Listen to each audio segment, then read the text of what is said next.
the psychological stuff yet. Enveloped in the fading rays of sunset, I rest my head against the kitchen table.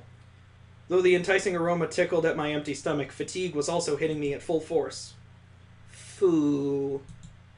My breath slow as my consciousness dwindles into comfortable darkness. Have an eventful day, Aid, Ade. I keep saying Aid. The darkness disperses at the sound of plates heavy with food being placed before me. The sun was now barely clinging to the horizon's edge. Eventful, that's one way to describe it. Today was fun in a lot of ways, but I'm spent. On a different note, did you really make cauliflower again? Can't you switch it up and make broccoli or something? You know this isn't a broccoli house, Ade. Oh. I gaze on dubiously as Papa shovels mounds of the puffy white veggie onto his plate. How come we never have snow peas? Or scallop, or shrimp? Or string beans or something. I scrunch my face up as I push a plate of steaming cauliflower far away from my own. What's wrong with cauliflower? I'm glad we've gone from bridges to capture the flag to cauliflower. Unperturbed, Papa pushes the plate back to its original location. It tastes like water in solid form. Unwilling to entertain Papa's unusual dietary proclivities, I repel the plate with the vigilance of an Ubermensch goalkeeper. Okay. Tastes like water in solid form. Papa falls silent at my remark with a gaze that suggested he was recalling a far-off memory. I once told your mother the exact same thing. You know what she told me? I believe that's called ice, dummy. Though I suppose you would know best what tastes like water in solid form, considering how uninspired your cooking is. Youch. Hope Papa had some actual ice lying around for that sick burn. Eating cauliflower goes against my beliefs. As its name may indicate, cauliflower is a flower, and I'm a staunch pro-flower activist. Even as I utter the words, a memory of our group gleefully plucking flowers by the stream not one day ago flits across my mind. Whatever, he doesn't know that. Learning to like it wouldn't hurt. Papa pushes the plate back again, causing a strange sense of passion to well up inside me. I've been made passionate by cauliflower. Like the desire to liberate an oppressed people from their subjugation. What? The working class refuses to budge to your demands. We have nothing to lose but our chains. I push the plate away once more and prepare to block its expected return, but our game of tug-of-war abruptly comes to an end. Papa hadn't pushed the plate back, leaving it to sit forlornly at the edge of the table. I used to think little of eating cauliflower too, you know. Why is this in a game? But after seeing how much your mother loved it, somewhere along the line I began to enjoy eating it as well. It was always the strangest things that seemed to make her happy. A somber ambience took hold of the room as Papa reminisced. Oh my god. The glorious revolution seems to have fizzled out. Oh my god. It's not the only thing that's fizzling out. Pulling the plate of cauliflower back to me, I scoop a modest portion onto my plate. After all that, you're just going to give in like that because it gives you a sob story about how your mom used to eat cauliflower? My mom used to eat cauliflower, and she still does. It was just dull if you didn't defy and rebel against authority every once in a while. Ha, right. Why did Mother like cauliflower, though? Munching away heartily, I raised the question of why she was passionate about such an oddly specific thing. Papa watches me gobble down food with a healthy appetite for a bit before speaking. To explain that, it's important to understand the nature of our sockatrine. If you don't know, Sockatrine, that's the name of their, country. It's called Sockatrine. The reason it is a closed world is because the veil of mist that envelops its boundaries has the dangerous property of distorting reality. It causes you to lose your mind to madness such that no matter how far you travel into it, in the end you always end up coming back to the way you came. That's why it's a mystery how my master led the UL refugee convoy to Socotrine. It's a good thing that this was all brought on. The impetus for this was Cauliflower. Before that, there was only one way for us to learn about the lands beyond our own. Socotrine's main river, Evigat. Papa nods. Your mother was an infinitely curious woman that was very fond of collecting the unknown land artifacts that flowed down Evigat. Her eyes would always light up in particular whenever we discovered UL tomes. The reason she loved Cauliflower had to do with one of those writings. I remember her words. Cauliflower has a deep history to it, carrying symbolism in a prominent UL religion. Oh, it's cauliflower is a religious symbol. Oh, okay.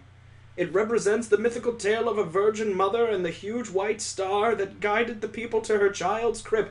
Cauliflower did this?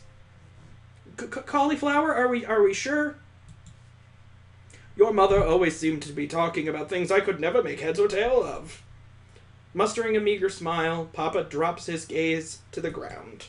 Speaking about Mother, it clearly strained his heart. But I can't stop now. Why was she so obsessed with the unknown lands? That probably had to do with her upbringing. Your grandmother was a powerful duchess known for her cunning brutality. Her ambition and influence was such that many feared her rise to power.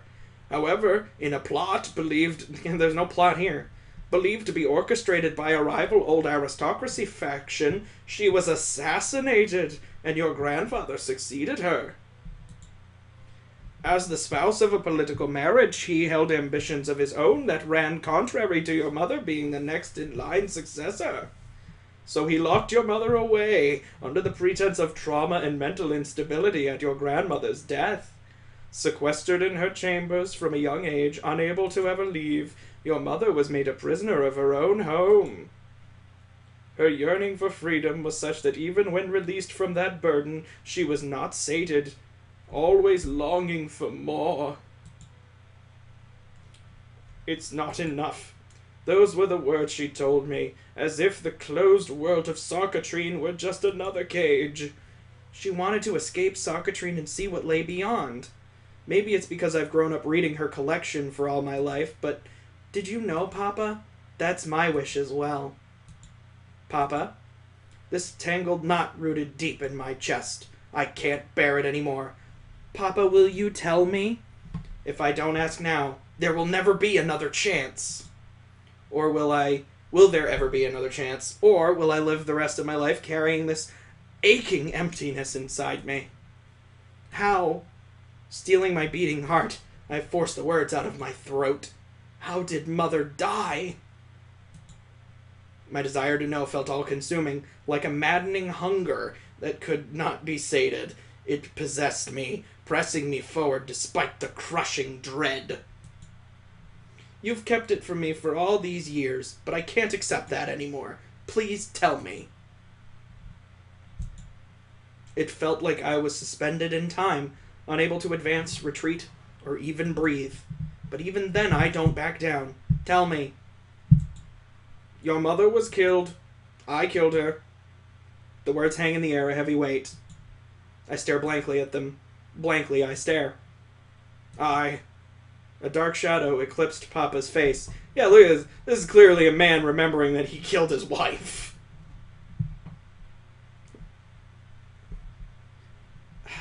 Fake. A tear-stained mask.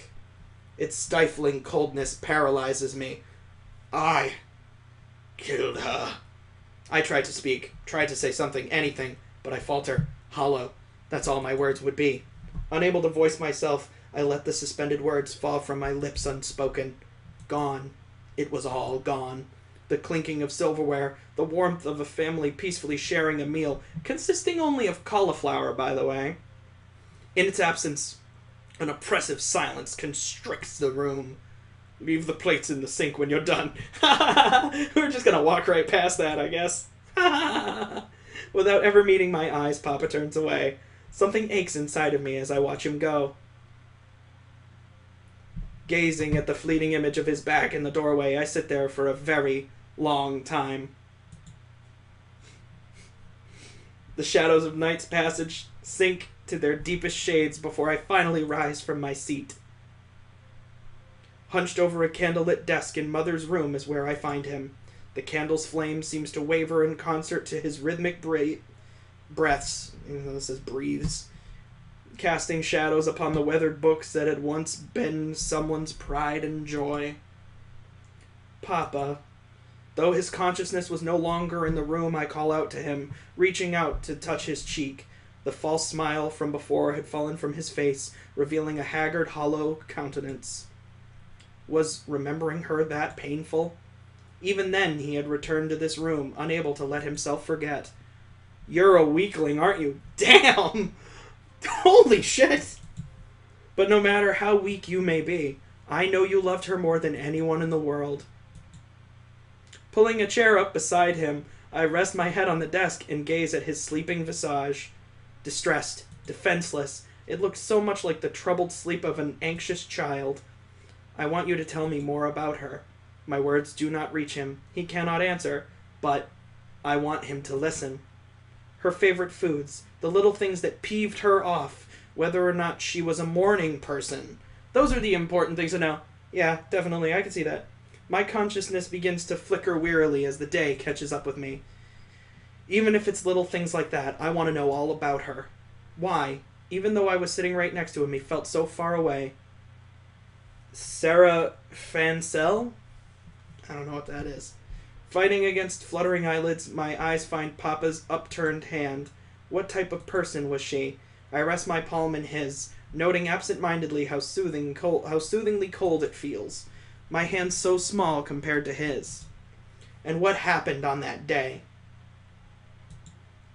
For some reason I was certain a golden dream waited for me beyond the encroaching darkness. This closed world. I'll break it and behold what lays beyond, for her sake as well as mine. ...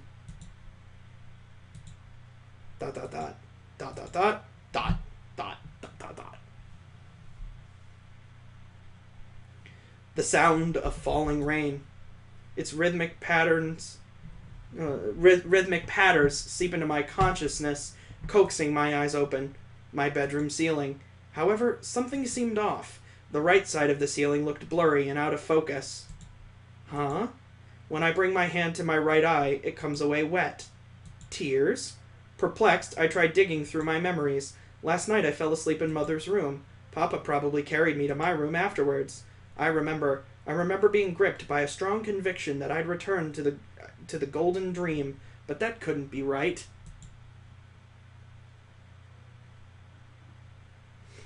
I always remembered what happened in the golden dream as clearly as my waking hours, but right now I couldn't recall a thing. A gap in my memories. Distraught, I twist and turn in my sheets, trying to breach the thick cloud swirling in my head. But in the end, I couldn't produce an inkling of insight into what had happened. There's no point going around in circles anymore. Slipping out of bed, I wander over to the window and place my hand against the cold glass. The mellow atmosphere of a rainy day usually soothed me, but today it felt strangely oppressive. As one that relished the feel of the rain's kiss on my face, it mystified me how much the light patters unsettled me. The rain outside wasn't too heavy, but somehow it felt like Earth was drowning under the downpour. I should get going.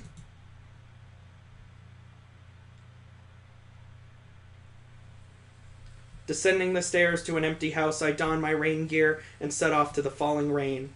A little rain shouldn't be enough to deter us. Speaking in plurals.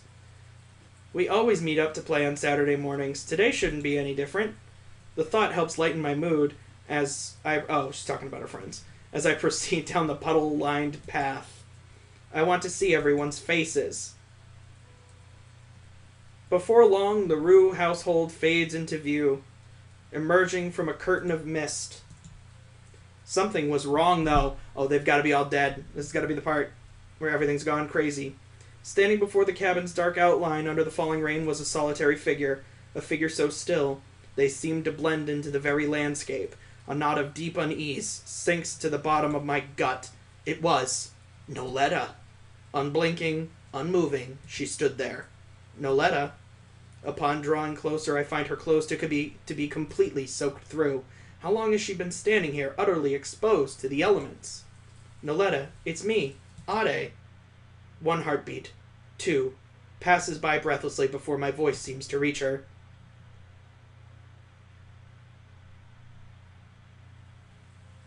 But the eyes that turned to face me, they were unrecognizable. I did not know them. Vacant and unfocused, they stare through me, looking at something far away, like the glass spheres of a discarded doll. Noletta, aren't you cold? I reach out and grasp her hands. Cold. Clammy. Her skin had chilled immensely from being exposed to the falling rain.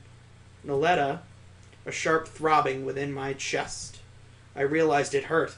It hurt to see her like this. Let's get you inside. Gently tugging on her, I lead her back into the cabin. Inside, I find Brasal huddled in the corner of the room, his head cradled in his hands. Noletta had fallen into a catatonic state, but unlike her, he was trembling uncontrollably in a spell of mania. While I was concerned about him, I needed to prioritize treating Noletta. I almost said Noelia, which is not from this. Noletta.